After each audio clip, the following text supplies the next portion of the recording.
To make a bracelet using pop tabs that you have washed and have dried, and some stretchy cord. Again, you could probably make this bracelet if you wanted to put a clasp on it of some kind, but I like the stretchy cord concept because pretty much one size will fit all then.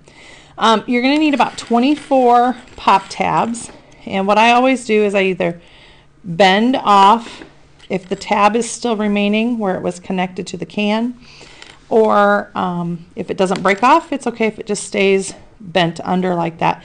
But I like to have them all be fairly uniform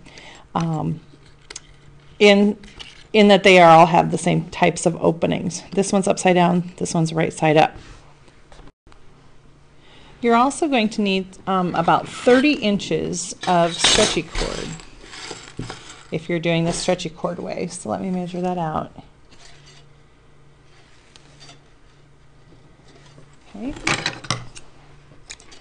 I found that this gold stretchy cord is a little bit firmer when it's put together. There are some smaller, looser elastic ribbons or decorative stretchy cord also. So the first thing you're going to do then is you're going to kind of put your two ends together, because you're going to start that way, and you're going to go down through the two openings on the first pop tab. So you have like this, and your ends are out over here. You're going to take your second tab and you're going to turn it upside down. You're going to kind of move that over. You're going to turn it upside down so that you have both pop tabs have a common hole on top and on bottom. And what you're going to do then is come up through both of those holes.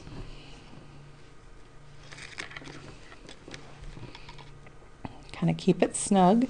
Then you're going to add on your third pop tab, and again you're going to kind of overlap it so that your second and third pop tabs have common holes. And I like to do the crisscross design because it just adds a little bit more to your bracelet when you're finished. I go crisscross from top to bottom hole, and then I crisscross bottom to top hole. Now I even go so far as to be very careful that I always go top to bottom and then bottom to top so that all my crisscrosses are the same. Then you just keep adding in more pop tabs. Now on the back side, what you're going to do is you're just going to go straight across. You're not going to crisscross. You're going to go straight across in both those common holes and up through the top, and then you're just going to keep doing this same pattern until you get your bracelet finished.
Okay, I have my last pop tab added on, so now I need to bring it around so that I can make it into my bracelet. And what I'm going to do is I'm going to do my crisscross pattern again.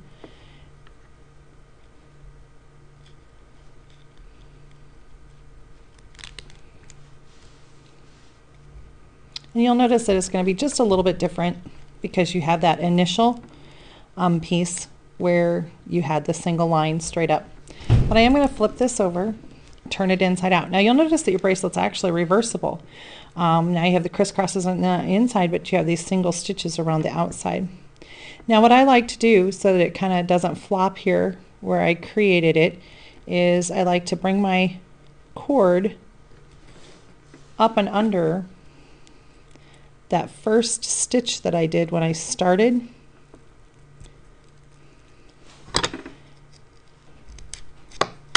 So that it just kind of pulls everything in tight. And I have a little bit of a crisscross on the back there. Then I just tie this in a good knot. I like to use what's called a surgeon's knot, where I loop it through once, I loop it through twice, pull it tight. Then I do the same thing again, once, twice, pull it tight. I also usually probably put a little dab of clear glue on that to let that dry so that it holds that knot securely.